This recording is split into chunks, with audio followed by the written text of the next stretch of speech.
ये जितने भी फोटोग्राफ्स लगे हैं, सर ने जैसे बताया कि जितने भी इंसान सक्सेसफुल हुए, अगर आप उसकी लाइफ स्टोरी देखेंगे तो कहीं ना कहीं एक मोमेंट आता है जहां पे वो इंसान की जो स्ट्रगल है वो पीक पे हो जाते हैं।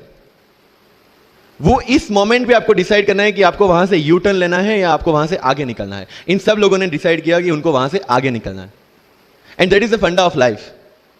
सक्सेस उन्हीं को मिलता है जो इस स्ट्रगल वाले मोमेंट से आगे निकलने की सोचता है।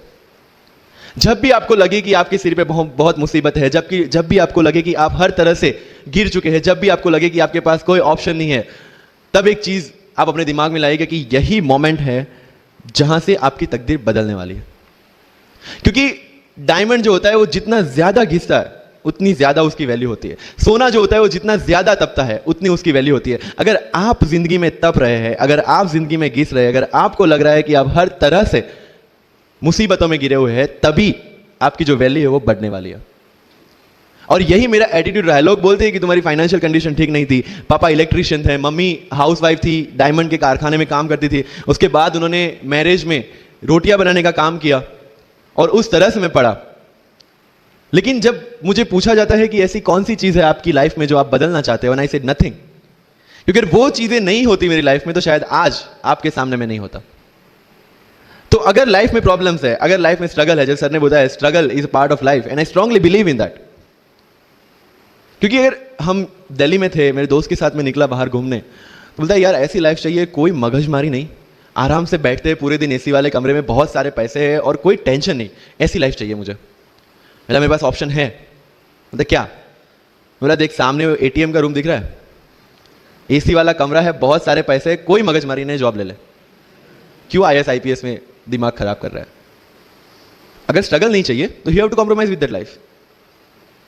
जब भारत वर्ष का सपना चंद्रगुप्त ने देखा, चाणक्य ने देखा, और उस भारत वर्ष को बनाने के लिए जब ये संघर्ष जारी था, और तब नंद के राजा धनानंद की डॉटर दूरदराज से चंद्रगुप्त को प्यार हो जाता है, और जब चाणक्य उनको बोलते हैं कि नहीं तुम्हें उससे दूर रहना है, और तब चंद्रगुप्त बोलता है आचार्य कभी कभी सोचता हूं कि जिंदगी में या ये भारत के सम्राट बनने के लिए इतना त्याग, इतना बलिदान ना देना होता तो।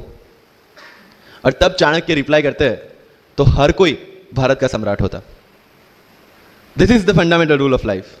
अगर आईएएस बनने के लिए, आईपीएस बनने के लिए सैक्रिफाइस करना नहीं पड़ेगा, अगर उसके लिए आपको त्याग नहीं करना पड़ेगा, तो आज पूरे इंडिया में हर घर में आपको आईएएस आईपीएस मिल जाएंगे।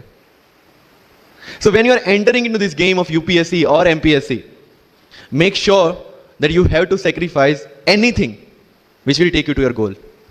लेकिन प्रॉब्लम यह है कि हमें टेंशन होती है यार, दोस्त की एंगेजमेंट है, उसकी बर्थडे पार्टी है, उसकी शादी है, अटेंड नहीं करूंगा तो बोलेगा मैं तेरी शादी में नहीं आऊंगा, एंड ऑल। लेकिन बिलीव मी, जब आप आईएएस बन जाओगे वो सामने से याद दिलाएगा भाई इनविटेशन कार्ड नहीं भेजा तूने।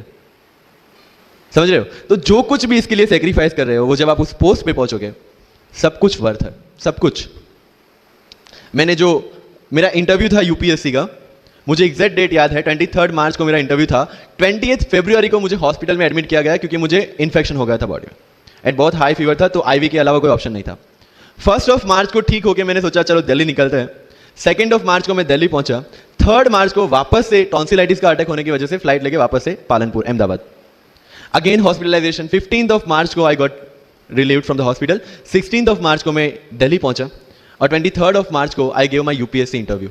तो 1 महीने का हॉस्पिटलाइजेशन। उसके बाद जब दिमाग में ये था कि मेरे साथ जो लोग इंटरव्यू दे रहे हैं वो 1 महीने से प्रिपरेशन कर रहे हैं, एंड 1 महीने से मैं हॉस्पिटल में था, again I thought this is the moment to prove yourself. I went to the interview, और पूरे इंडिया में 2nd highest marks in interview. This is not to say कि मैंने कितना अचीवमेंट लिया, this is just to say UPSC is all about this. मैंने कोई preparation नहीं की थी यूपीएससी के लिए, इंटरव्यू के लिए, but again I scored good marks in interview, because UPSC सिर्फ आपका नॉलेज चेक नहीं करता। Make it very clear in your mind, जैसे सर ने बोला it's a game of wisdom. आपको पहले ऑफिसर बनना पड़ेगा यहां से। यूपीएससी का काम तो सिर्फ थप्पा लगाना है कि हाँ ये ऑफिसर बन गया। जितने भी आईएएस आईपीएस ऑफिसर्स को आप मिलोगे, you will realise this thing कि ऑफिसर वाली क्वालिटीज इसमें पहले से है। आप जब प्रिपरेशन स्टार्ट करते हैं तभी से समझ लीजिए कि आपकी आईएएस और आईपीएस की ट्रेनिंग भी स्टार्ट हो गई। बिकॉज जो क्वालिटीज आपको चाहिए as an officer, as an IAS, as an IPS, क्या क्वालिटीज चाहिए? फर्स्ट ऑफ ऑल कॉन्फिडेंस, कि जब आप उस सीट पे बैठते हैं आपके सामने कोई भी क्वेश्चन आएगा, you will be able to handle the issue. ये कॉन्फिडेंस लेके आपको उस सीट पे बैठना है। यही कॉन्फिडेंस चाहिए when you start the preparation.